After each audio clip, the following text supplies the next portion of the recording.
İlker olsaydı.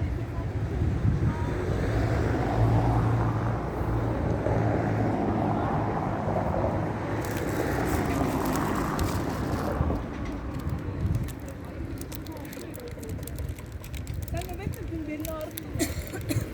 Yok ya ben toplayayım.